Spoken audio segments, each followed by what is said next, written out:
¡Ay!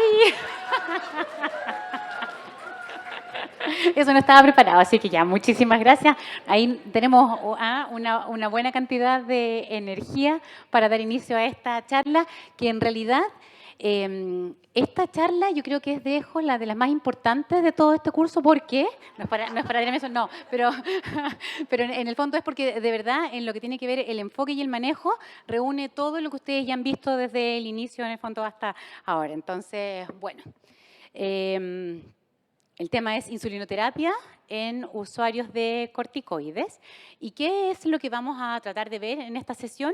Uno, en el fondo, ¿de qué hablamos cuando tenemos un paciente que presenta hiperglicemia asociada al uso de los corticoides? ¿Cuál es la magnitud del problema? ¿Cuáles son los mecanismos fisiopatológicos en nuestros pacientes con diabetes que determinan que presentan tal magnitud de hiperglicemia cuando se ven expuestos a estos fármacos? ¿Cuáles son los factores de riesgo para desarrollar una mayor hiperglicemia en nuestros pacientes con diabetes cuando se les indica corticoides? ¿Y de qué manera vamos a manejar nosotros la hiperglicemia asociada a la corticoterapia, teniendo en consideración cómo vamos a monitorizar a los pacientes desde el punto de vista de su glicemia y qué consideraciones tenemos que tener al momento de indicar una terapia, principalmente tomando en cuenta el tipo de corticoide que se indicó, cuál es la terapia farmacológica que el paciente ocupa para tratar su diabetes y cómo está el control metabólico previo al inicio de estos corticoides. Y después vamos a tratar de ver si alcanzamos a discutir unos pequeños casos clínicos para poner en práctica lo visto. Entonces, cuando nosotros tenemos personas con diabetes y les indicamos corticoides, esta terapia puede inducir un aumento en la glicemia, obviamente determinando un deterioro en su control metabólico. Y a esto es a lo que nosotros llamamos hiperglicemia inducida por corticoides en personas con diabetes tipo 2.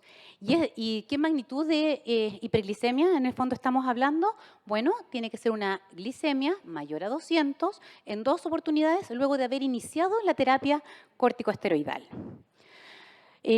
A lo largo de los años y en distintos países y en distintos en el fondo, realidades podemos ir viendo que la prevalencia en el uso de los corticoides ha ido aumentando. En países, por ejemplo, como Taiwán, esto puede llegar a ser hasta en un 20% de la población. En Estados Unidos entre un 8 y un 10% y en Dinamarca más o menos como un 4%. Y este incremento de la indicación de los corticoides tiene mucho que ver con el aumento de la prevalencia de las enfermedades autoinmunes, enfermedades inflamatorias, infecciosas, reacciones alérgicas, como tratamiento coadyuvante de muchas neoplasias en algunos cuadros infecciosos, también para patología osteoarticular, en muchos pacientes sometidos a trasplante y también en pacientes que tienen alguna descompensación de una patología respiratoria. Por lo tanto, ante este aumento de la prescripción global de la terapia esteroidal, no es raro que a nuestros pacientes con diabetes les tengamos que indicar corticoides por distintos escenarios y no por el hecho de tener diabetes, los pacientes van a tener contraindicación a ocuparlo. Y esto puede ser dado en el ambiente hospitalario, en el ambiente ambulatorio, que es en el escenario donde vamos a discutirlo. Podemos recibirlo en forma aguda, pero en forma crónica, y su uso es altamente probable que determine un deterioro en el control metabólico en un paciente que tiene una diabetes preexistente. ¿Y por qué o de qué manera en el fondo es que nosotros vamos a tener este deterioro en el control metabólico? Uno es porque estos fármacos gatillan o determinan una importante resistencia a la insulina a nivel muscular. Acuérdense de lo que vimos hace un tiempo atrás con la charla del doctor Luis Vergara, donde nos mostró que los GLUT4 son fundamentales para introducir la glucosa dentro del tejido muscular. Bueno, los corticoides me disminuyen la síntesis de los GLUT4, me disminuyen la migración del GLUT4 a la pared de la célula muscular, por lo tanto se disminuye la glucosa, principalmente la captación de glucosa, principalmente postprandial, disminuye la síntesis proteica a nivel muscular y se aumenta además la proteólisis. Es importante recordar que el músculo es responsable de aproximadamente el 80% de la captación de la glucosa postprandial. Por otro lado, los corticoides me van a promover un depósito de grasa más bien a nivel visceral, mientras disminuyen el depósito de grasa a nivel periférico y además aumentan la lipólisis, lo cual nos va a generar insulinoresistencia. Por otro lado, desde el punto de vista hepático, van a aumentar la gluconeogénesis hepática y van a promover el transporte de los nutrientes a través de las membranas mitocondriales a nivel hepático. Y además, los glucocorticoides disminuyen la supresión postprandial fisiológica de la insulina sobre lo que vendría a ser la neoglucogénesis y la glicogenólisis, por lo tanto aumenta más la cantidad de glucosa que vendría a estar dando vuelta, sobre todo a nivel postprandial. Y desde el punto de vista de lo que ocurre a nivel de la célula beta, hay un efecto apoptótico por el uso de los corticoides cuando estos son utilizados a largo plazo. Hay un rol de la lipotoxicidad, la cual también me va a generar alteración a nivel de la función de la célula beta. Y además estos fármacos van a potenciar el rol del glucagón y de otras hormonas contrarreguladoras, favoreciendo por lo tanto el efecto hiperglicemiante. ¿Y cuáles vendrían a ser los factores de riesgo para que nuestros pacientes con diabetes desarrollen una mayor hiperglicemia? Uno es cuántos años de diabetes tiene nuestro paciente y cuál vendría a ser su reserva pancreática desde el punto de vista de la cantidad de insulina. Si mi paciente tiene una mayor cantidad de obesidad abdominal, probablemente va a tener mayor grasa visceral, lo cual me va a generar mayor resistencia a la insulina. Pacientes más añosos y que tienen una mayor cantidad de sarcopenia tienen mayor, en el fondo, riesgo de tener hiperglicemia. Cuando yo utilizo además dosis elevadas y por periodos prolongados de corticoides, mayor hiperglicemia. Entonces, ¿de qué manera o en qué cosas me tengo que enfocar yo para manejar esta hiperglicemia asociada a la corticoterapia en pacientes con diabetes tipo 2? Desafortunadamente, la evidencia para realizar esta terapia es subóptima. Tenemos muy pocos estudios y de muy baja calidad. Y en general la gran mayoría está dada por las opiniones de expertos. Y ya Tatalovich, el año 2019, describe que la falta de estudio que informe una evidencia de alta calidad hace difícil proporcionar recomendaciones formales y finales, pero bueno, acá tratamos de hacerlo de la mejor manera y vamos a tratar de recopilar lo que tenemos disponible. Entonces, cosas muy importantes es que antes de iniciar una terapia corticosteroidal, yo tengo que educar a mi paciente que este fármaco me puede gatillar una hiperglicemia y lo ideal es tratar de tener una hemoglobina glicada para saber cuál es el punto de partida antes de iniciar esta terapia. Sería la situación ideal. Todo individuo que inicie esta terapia idealmente debe de disponer un monitoreo de la glucosa, puede ser de la glucosa capilar, de la glucemia intersticial. Idealmente en este momento vamos a hablar de glicemias capilares. ¿Y de qué manera voy a realizar yo este monitoreo de la glucosa capilar?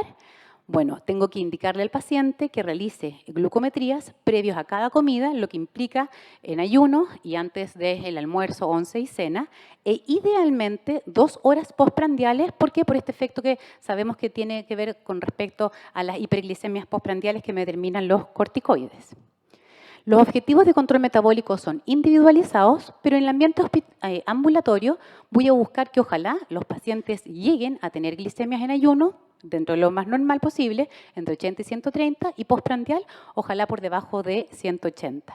Y yo debo de iniciar un tratamiento distinto, más intensificado para controlar la hiperglicemia cuando yo evidencie glicemias en ayuno por sobre 140 o 2 horas postprandiales por sobre los 200 miligramos por decilitro. Por lo tanto, yo tengo que llevar a mi paciente a normoglicemia una vez que iniciemos esta terapia. El tratamiento para esta hiperglicemia va a depender principalmente de cuál sea el corticoide indicado. Voy a tener que considerar el tipo de corticoide, su vida media, la dosis y la frecuencia, porque estos factores son los que van a determinar el patrón de hiperglicemia que va a tener mi paciente. Por ejemplo, si a mi paciente le indican un corticoide de acción corta, por ejemplo, como la hidrocortisona, este fármaco me va a determinar una hiperglicemia que va a durar aproximadamente unas 6 horas con un pic de hiperglicemia normalmente como a las 3 horas después de haber sido administrado. Y por lo tanto, si yo lo indico en forma sucesiva, voy a tener episodios, ¿cierto?, más o menos de cada 6 horas de hiperglicemia. Entonces voy a tener periodos intensos de hiperglicemia, pero con una duración máxima de 6 horas. Por otro lado, si indican un corticoide de acción intermedia, como lo son la prednisona o la metilprednisolona, estos fármacos me van a determinar una hiperglicemia con una duración en promedio entre 12 a 16 horas, con un pic del efecto hiperglicemiante a las 8 horas después de haber sido administrados.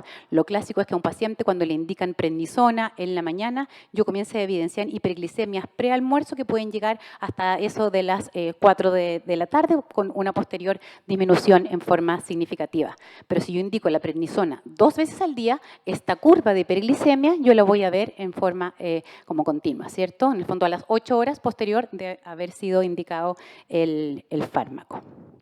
¿Y qué ocurre con aquellos corticoides de acción prolongada, como la dexametasona?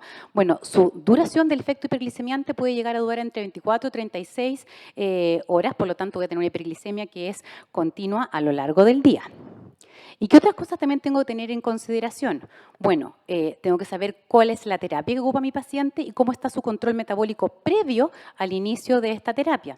Saber si el paciente estaba con terapia insulínica o no y cómo estaba su control metabólico, si estaba en meta o no. Entonces, desde este punto de vista, yo voy a tener distintos escenarios clínicos, ¿cierto? Voy a tener a pacientes con antidiabéticos no insulínicos, con insulinoterapia, quienes pueden o no estar en meta, y a quienes yo les puedo indicar los corticoides que en general ocupamos con mayor frecuencia, como lo son de acción intermedia o prolongada. Por lo tanto, lo más probable que aquel paciente que esté con un corticoide de acción intermedia y en meta, quizás yo en este pequeño escenario pueda considerar mantenerle al paciente con su antidiabético no insulínico e intensificarle la terapia con algún segundo o tercer fármaco, pero en todos los otros escenarios es muy probable que yo necesite ocupar insulina o intensificar la terapia tanto basal como prandial. Entonces, pongámonos en distintos escenarios. Un paciente que es usuario de antidiabéticos no insulínicos, que tiene un control metabólico en meta y a quien se le indica un corticoide de acción intermedia en una dosis única y que mantiene una hiperglicemia leve, con glicemias llamamos a esto por debajo de 200. En este único escenario, digamos que yo pudiese considerar adicionar un secretagogo, donde la mayoría de las guías clínicas me recomiendan el uso de la glicazida, que yo puedo iniciarla con dosis de 40 miligramos y titularla hasta la dosis de 240. En el escenario nuestro real, lo que podría hacer es considerar la alternativa de partir con una glibenclamida en dosis de 2,5 miligramos al día e irla titulando. ¿Y por qué puedo considerarla? Porque la tenemos disponible, porque tiene un efecto hipolicemiante muy potente, su inicio de acción es muy rápida, pero tengo que tener en consideración que esta está contraindicada en adultos mayores, enflaquecidos y con falla renal y con mucho riesgo de hipoglicemia. Pero es una alternativa que yo puedo considerar.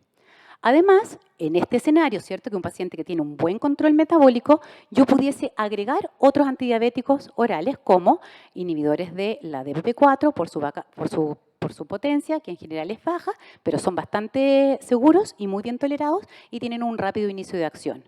Podría considerar agregar un análogo del GLP-1 por su efecto sobre las glicemias postprandiales. Podría considerar, dado que las glicemias están por debajo de 200, ¿cierto? Este es el escenario clínico, el uso de un inhibidor de recaptación de glucosa, porque su inicio de acción es bastante rápido. Y yo puedo además mantener los otros antidiabéticos que estaba ocupando mi paciente, como la metformina en la máxima dosis tolerada, y ya sea los inhibidores de PP4 y SGLT2 o análogos del receptor de GLP-1, principalmente porque estoy en un escenario de glicemias bajas, por debajo de 200. Es importante que en este escenario yo mantenga el monitoreo de la glicemia capilar y todos los antidiabéticos, es importante recalcar que los puedo mantener en la medida que las glicemias no me sobrepasen los 200 miligramos por decilitro.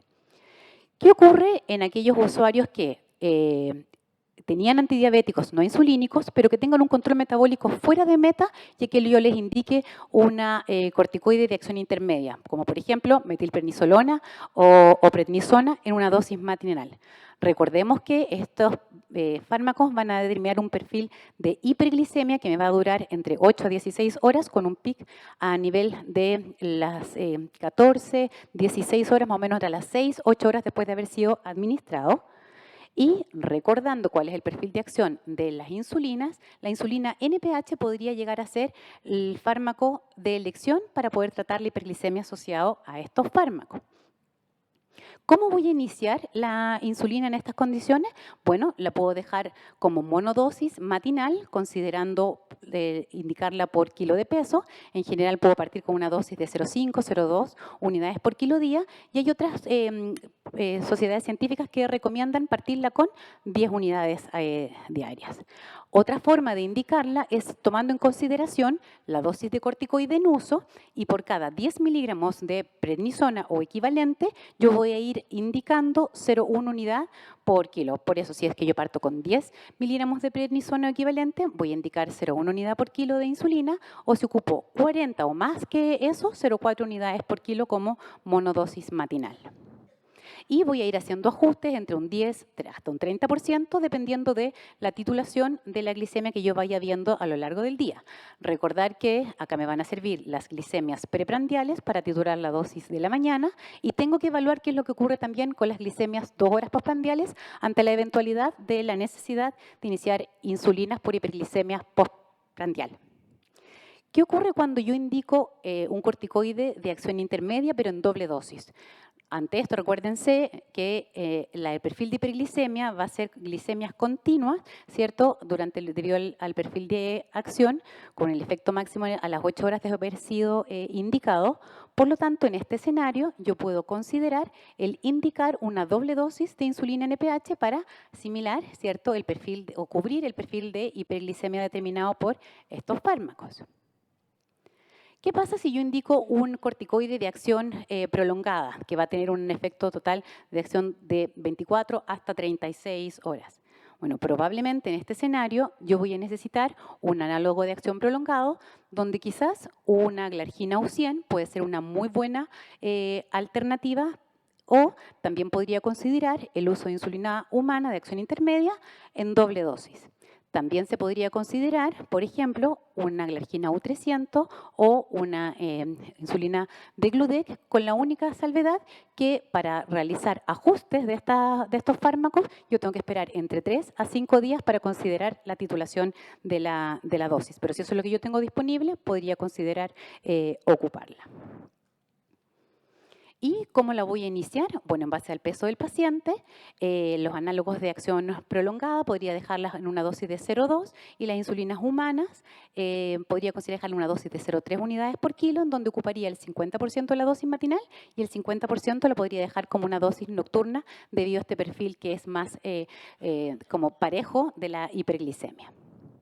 Y también podría dejarlo considerando la dosis que estoy ocupando del fármaco, partiendo en 0,1 unidad por kilo si estoy dejando 2 miligramos, hasta 0,4 unidades por kilo si estoy dejando 8 o más miligramos de dexametasona.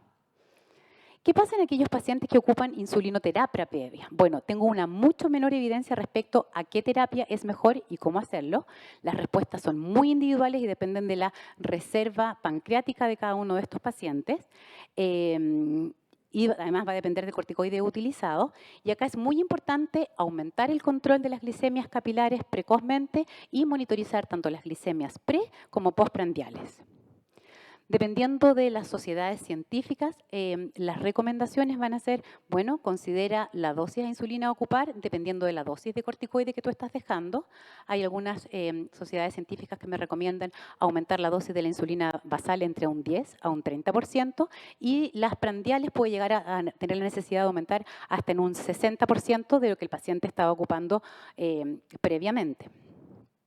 Entonces, si yo tengo un paciente que estaba con insulinoterapia previa, ¿cierto? Y yo le indiqué un corticoide de acción intermedia, yo podría considerar aumentar la dosis matinal de la insulina NPH entre un 20 a un 30% e ir titulando la dosis dependiendo de cómo sean las glicemias, sobre todo previas al almuerzo.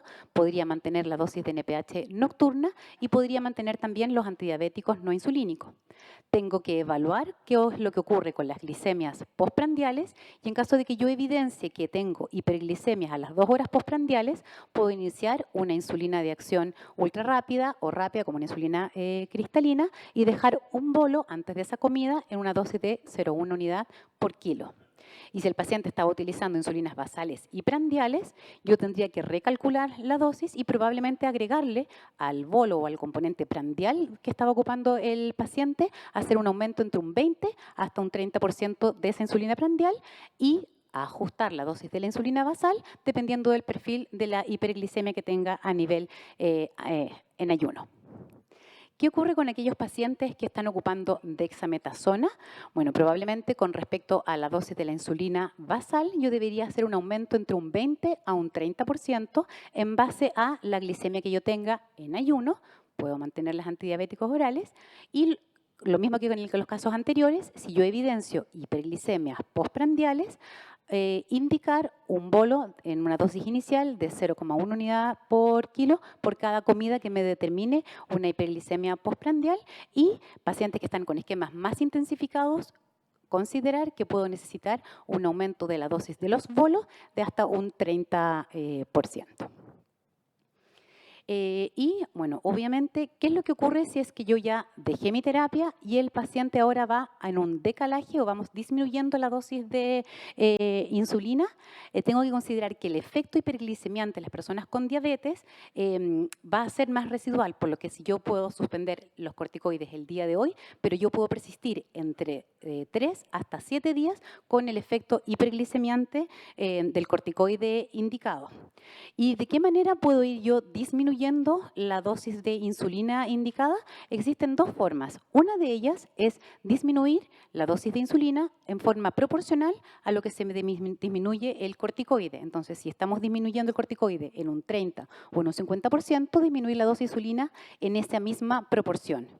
Otra forma es hacer un ajuste de la dosis correspondiente a la mitad del porcentaje de la dosis del corticoide si yo todavía tengo mucha hiperglicemia.